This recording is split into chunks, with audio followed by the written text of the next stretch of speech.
Alam niyo ba na 20% ng ating population ay mga kabataan? Dahil dito, mahalagang bigyang pansin ang kanilang kalagayan at kalusugan upang matiyak ang kanilang kinabukasan.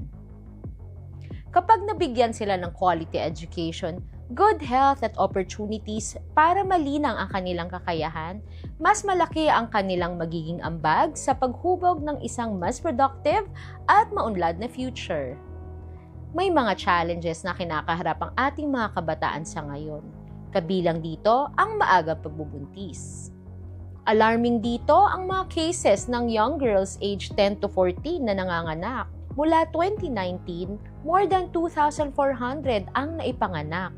At ng 2023, more than 3,300 ang naipanganak ng mga kababayan nating babae edad 10 to 14.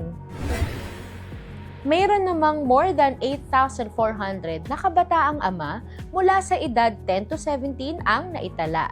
Ayon ito sa Philippine Statistics Authority, Civil Registration and Vital Statistics.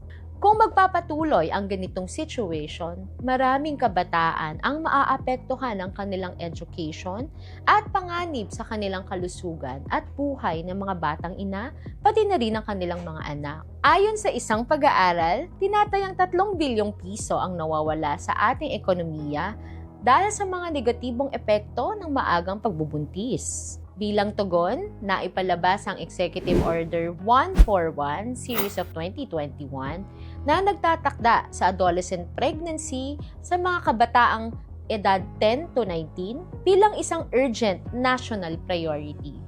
Sa bisa nito, inatasa ng iba't ibang ahensya ng pamahalaan at whole-of-government approach upang epektibong ma-resolve ang mga issues tungkol dito. Sa pangunguna ng Commission on Population and Development o CPD at ilang mga ahensya ng gobyerno, ang Interagency Technical Working Group, nabuo ang Comprehensive Action Plan towards the Prevention of Adolescent Pregnancy in the Philippines. Ang planong ito ay nagsisilbing gabay para sa lahat ng sektor upang epektibong matugunan at maiwasan ang maagang pagbubuntis sa bansa. Para sa ating mga kabataan, meron naman tayong campaign, ang I Choose or Malaya Akong Maging. Be the best that you can be.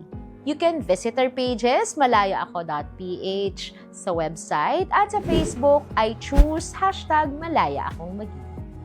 Tandaan, ang kinabukasan ng ating mga kabataan at ng buong bansa ay nakasalalay sa mga hakbang na gagawin natin sa ngayon.